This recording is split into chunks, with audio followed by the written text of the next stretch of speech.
पहा मंडळी, आम्ही शेतात आलो तर आसराची पूजा करायला. आणि मागं नाही का आसराची पूजा केली आम्ही. मागच्या वेळेमध्ये तू पाहिलंच असन तर आम्ही तिघी जाव आहेत, तर एका लहान्या जाऊबाईची मागं आसराची पूजा केली, त्यांनी सुवासिनी घातली. आणि आत्ता आमच्या दोघी जावाच्या मोठ्याच्या आणि माझ्या एकत्र आम्ही सुवासिनीचा कार्यक्रम ठेवला आहे, म्हणून शेतात आसराच्या पूजेला आलेलो आहेत. तर ह्या पाही भेंडी आहे पाही. आता हिचा तोडा झालेला आहे, आता थोडं काय काय तुरळीक राहिलेले.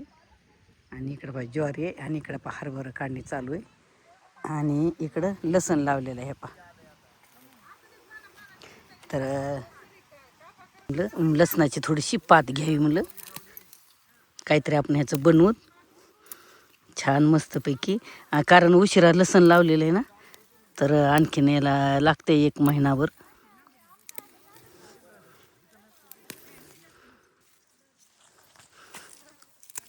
तर लसणाची पातीची चटणी पण खूप भारी लागते.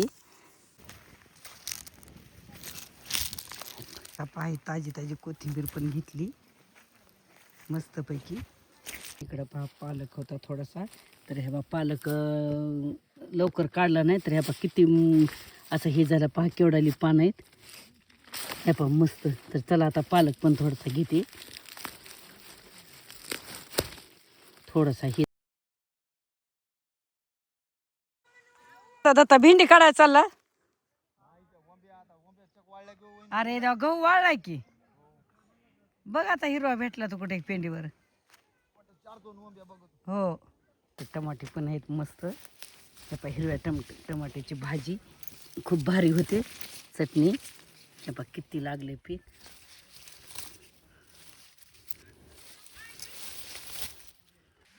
हे पहा बस झाले, थोडेसेच घेणार आहे टमाटे पिकायलेत. कारण हे पहा खूप लागले. हे पहा हे पूर झाली एवढी. आता काय काय याच्यातले पिकायलेत बघा टमाटे. हे आता सगळे घेतले. हे पहा ओटीला टमॅटो पण घेतली, आणि हे पहा सगळे घेतले बांधून. आता पिशवीत घालून चला आता. हा हे पहा इतके आणले, इतकं शेतातलं माळवं ताजं ताजं मस्त. चला ना, आता उशीर झाला. बघा आमचं खटलं कसं बसले. पदर घ्या. भेंडी पण थोडीशी आणली, आणि इकडं पहा येता एका ताईनं हे तांदूळ कुंदराची भाजी पण आहे, छोटा चिगळ ह्या भाज्या आम्हाला दिल्या येताना रस्त्याने.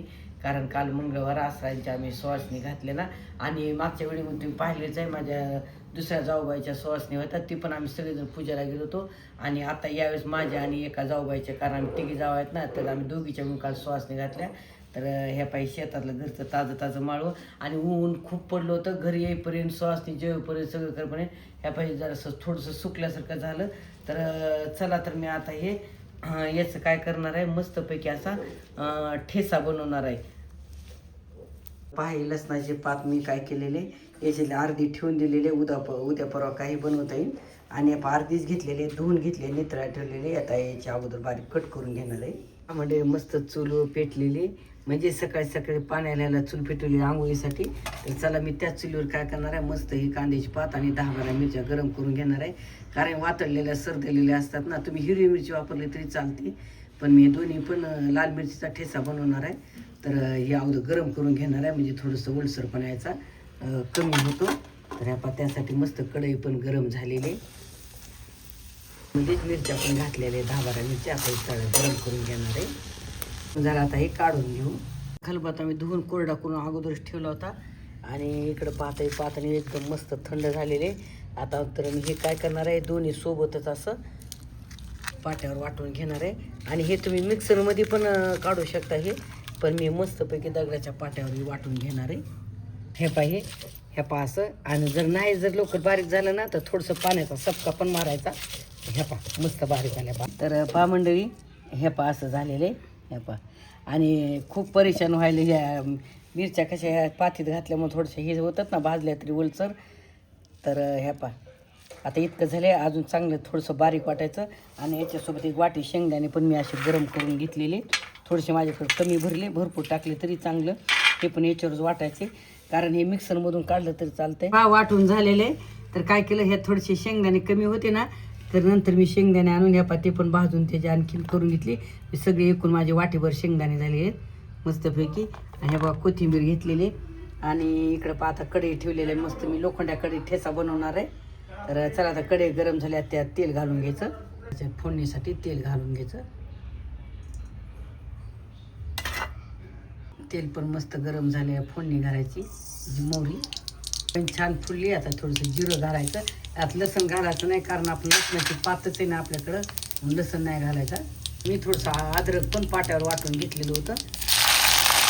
फोडणी झाली. यात थोडीसं हळद घालायची. याच्यात आपण जे वाटले ना लसणाची पात लाल मिरची ते याच्यात घालायचे परतून घ्यायचं छान. आणि शेंगदाण्याचं खूप जे कमी पडलं होतं ना ते वाटून घेतलं ते पण वरतून घातलेलं आहे. चवीनुसार शेंदीला मीठ घालायचं. साधं घातलं तरी चालते. अशी कोथिंबीर पण टाकलेली छानपैकी परतलेले. तर आता याला 1 मिनिटभर झाकून ठेवायचं.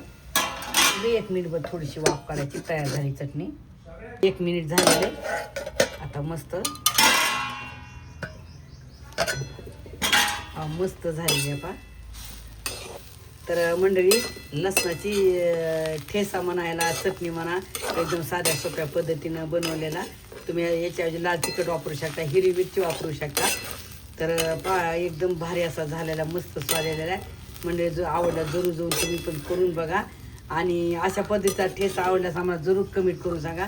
आणि तुम्ही जर आमचे सह्याद्री या चॅनलला नवीन असाल तर लाईक करा, शेअर करा आणि न विसरता सबस्क्राईब करा. चला तर मग पुन्हा भेटू पुढच्या अशाच नवीन व्हिडिओमध्ये. धन्यवाद. रामकृष्ण हरी.